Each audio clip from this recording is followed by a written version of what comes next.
সম্মানিত সুধী মণ্ডলী, সবাইকে ভালোবাসা এবং শুভেচ্ছা জানিয়ে আজকে একটি বিষয় নিয়ে আলোচনা করব।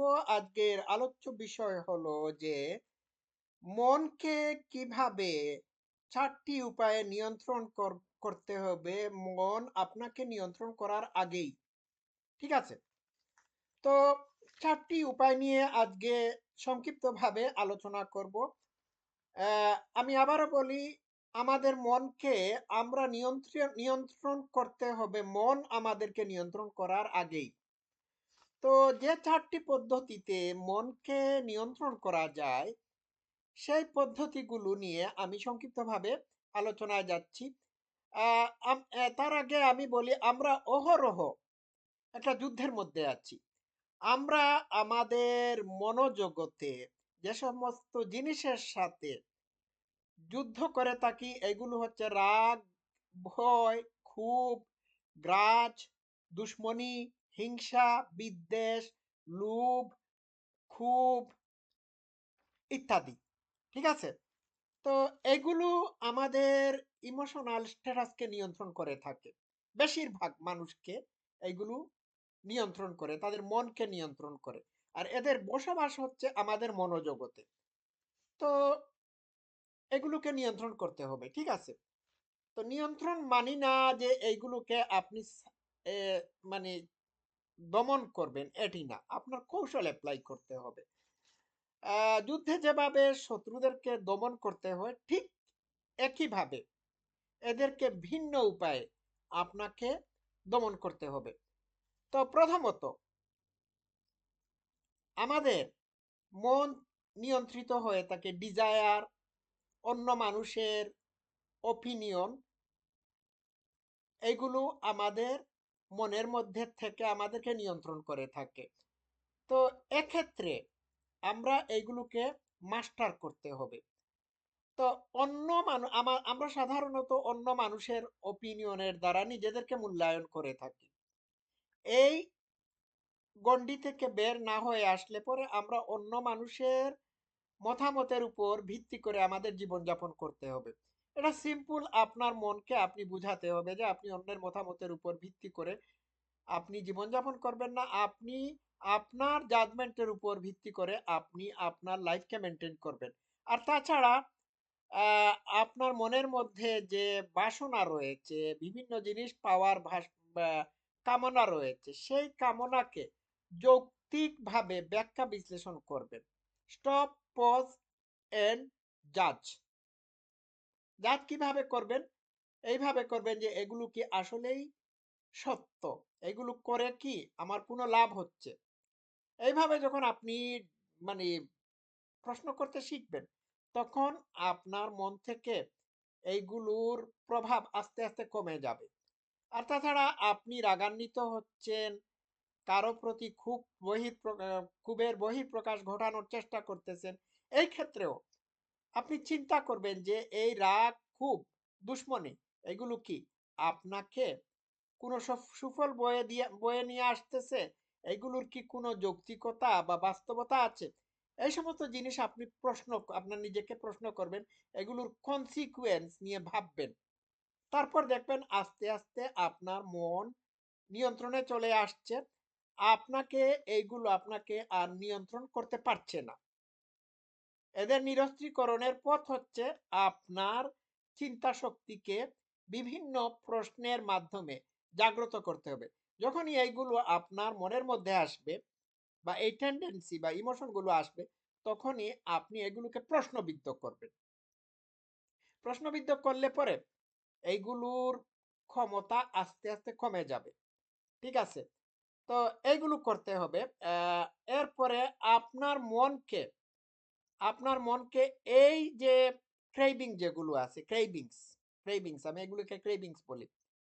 এইগুলোর এইগুলোকে আপনি নিরস্ত্রীকরণ করতে হবে, অথবা এইগুলোকে ক্ষুধার্ত রেখে মৃত্যুর মুখে ঠেলে দিতে হবে। এগুলোর মুখে আপনি খাবার তুলে দিবেন না। ঠিক আছে? তো এটি করতে হবে।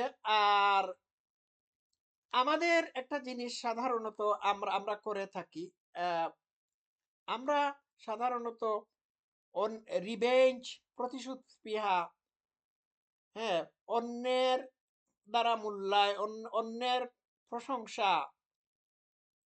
আরাম-আয়েশ, এগুলোর মাধ্যমে আমরা আমাদের মনকে চাঙ্গা করার চেষ্টা করি বা মনকে সন্তুষ্ট করার চেষ্টা করি। তো এইগুলোকে এইগুলোকে আপনি প্রশ্রয় দিবেন না। প্রশ্রয় না দেওয়ার পথ হচ্ছে আপনার বিবেককে আপনি বিভিন্নভাবে প্রশ্ন করে জাগ্রত করবেন। আপনি কারো প্রতি রিভেঞ্জ নিবেন কেন? কারো উপর রিভেঞ্জ নিবেন কেন? রিভেঞ্জ নেওয়ার আগে একটাবার ভাবুন। ভাবুন, একটা বার না কয়েকবার ভাবুন যে এটির কোনো ফলাফল আছে কিনা, এটি যৌক্তিক কিনা। ঠিক আছে? তো এইভাবে যখন আপনি ভাবতে থাকবেন তখন আস্তে আস্তে আপনার ইনার ওয়ার্ল্ড পিসফুল হবে। তো সোজা কথা হচ্ছে, starve the mind it's obsession with is. ঠিক আছে? এটা হলো গেল। 2 নম্বর হচ্ছে, আপনার মনের মধ্যে যে ভয়, ভীতি, রাগ, ক্ষোভ আছে, এইগুলোকে আপনি এইগুলোকে আপনি পরীক্ষা করুন। ঠিক আছে? এই যে আপনার মনের মধ্যে জাজমেন্ট, রাগ, ক্ষোভ, ভয়, ভীতি, ক্রেভিং, তারপর কামনা, বাসনা আছে, এইগুলোকে আপনি টেস্টিং ছাড়া এমনি এমনি ছেড়ে দেবেন না। আপনাকে টেস্ট করতে হবে যে এইগুলোর বাস্তবতা কি, এগুলো আপনার জন্য কি বয়ে নিয়ে আসতেছে। তো এগুলোকে টেস্ট না করে আপনি এইগুলোর খপ্পরে পড়বেন না। পড়লেই আপনি অসুবিধার মধ্যে পড়বেন। আমি শুধু একটা উদাহরণ দিই। কোনো দেশ যদি আরেকটা দেশের উপর ক্ষেপণাস্ত্র নিক্ষেপ করে, তাহলে সে আগে ভাগে পরীক্ষা করে নেয় যে এর কার্যকর ক্ষমতা কতটুকু আছে। টেস্টিং ছাড়া এটিকে ছাড়ে না, ছাড়লে পরে এটি কাজ করে না। ঠিক একইভাবে আপনার মনে রাগ, ক্ষোভ, হতাশা, হিংসা, বিদ্বেষ, অন্যের প্রতি দুশ্মনী, হ্যাঁ, অন্যের কাছ থেকে প্রশংসা পাওয়ার আকাঙ্ক্ষা, অন্যের মতামত দিয়ে নিজের জীবনকে মূল্যায়িত করা, এই সবগুলোকে আপনি টেস্ট করতে হবে। টেস্ট করে দেখতে হবে যে এইগুলোর বাস্তবতা আছে কিনা। That's it. আজকে থেকে এইগুলো করা শুরু করুন। 3 হচ্ছে, আমাদের মনকে নিয়ন্ত্রণ করার জন্য আমরা আমরা আমাদের কমফোর্ট জোন থেকে বের হয়ে আসতে হবে। আমরা সবাই আরাম, আয়েশ, বিলাসবহুল জীবন পছন্দ করি। আমি বলছি না যে আপনি নরম বিছানায় শুবেন না বা আপনি ভালো খাবার খাবেন না। অবশ্যই এগুলো করতে হবে। এগুলো জীবনের সুখের জন্য দরকার। অবশ্যই দরকার আছে। তবে এইগুলোর দাস হওয়া যাবে না।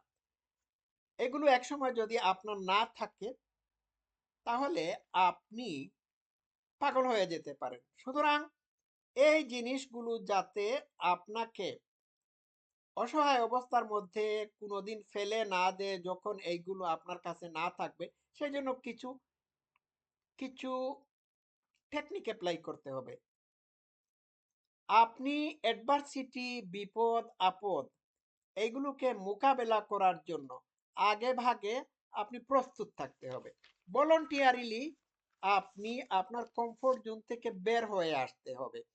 আহ, অনেকেই কি করেন, অনেকেই ফ্লোরের মধ্যে, বিছানায় না শুয়ে মাঝে মধ্যে ফ্লোরের মধ্যে শুয়ে থাকেন, এই কারণে যে মানে এই কষ্টটা বা ডিসকমফোর্টকে প্র্যাকটিস করার জন্য। তো যাতে করে ভবিষ্যতে যদি এই ধরনের ডিসকমফোর্ট আসে, তাহলে সেটি সেটি সেই ডিসকমফোর্টে মানুষ মানে অভ্যস্ত হতে পারে। ঠিক আছে? গেল এইটা। তো এগুলো হচ্ছে কাইন্ড অফ রিহার্সেল। অ্যাডভার্সিটি আপনি প্র্যাকটিস করবেন। প্র্যাকটিস করলে আপনার রিহার্সেল হবে। আর রিহার্সেলের কারণে ভবিষ্যতে আপনি যদি অ্যাডভার্সিটি ফেস করেন, আপনার তখন এটিকে মেনে নিতে কোনো অসুবিধা হবে না। That is how it's work.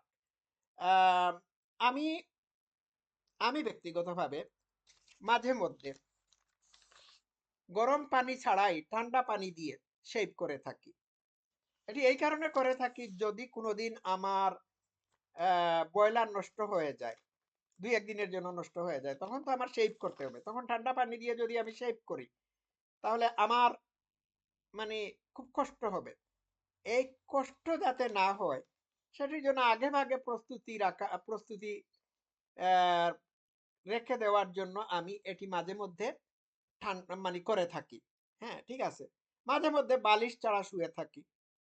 এটিকে আমি বলে থাকি যে এটি হচ্ছে, এটা আমার কাইন্ড অফ অ্যাডভার্সিটি কে মোকাবেলা করার বা মেনে নেওয়ার প্র্যাকটিস।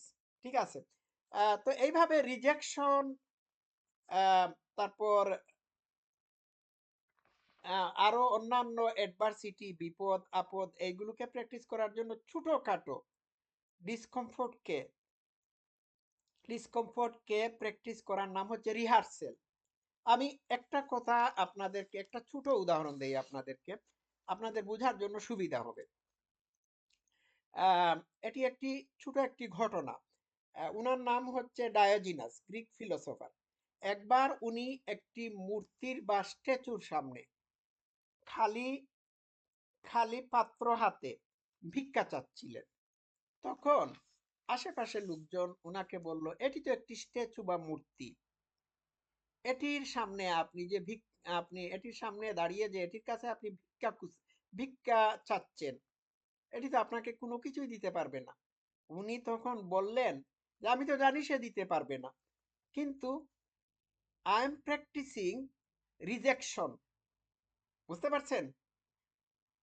যাতে করে ভবিষ্যতে যদি আমি রিজেক্টেড হই, কারো কারো কাছ থেকে রিজেক্টেড হই বা প্রত্যাখ্যাত হয়ে মানে কারো কাছে প্রত্যাখ্যানের শিকার হই, তাহলে আমার এটিকে মেনে নিতে কষ্ট হবে না। This is a practice.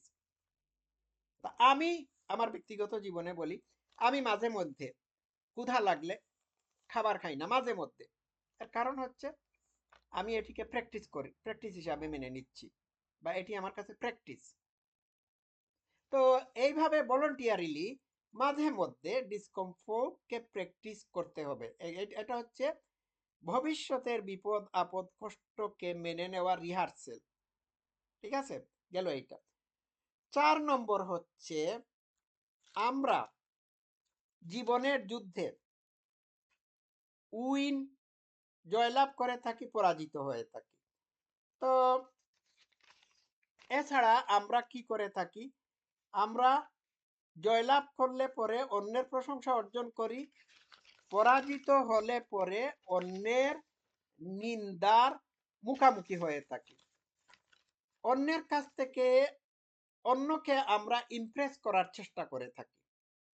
তো এইগুলো করলে পরে আমাদের আমাদের কোনো ফায়দা হচ্ছে না। কারণ এইগুলো করে আমরা আমাদের নিজেদের মনকে অন্যের হাতে তুলে দেই।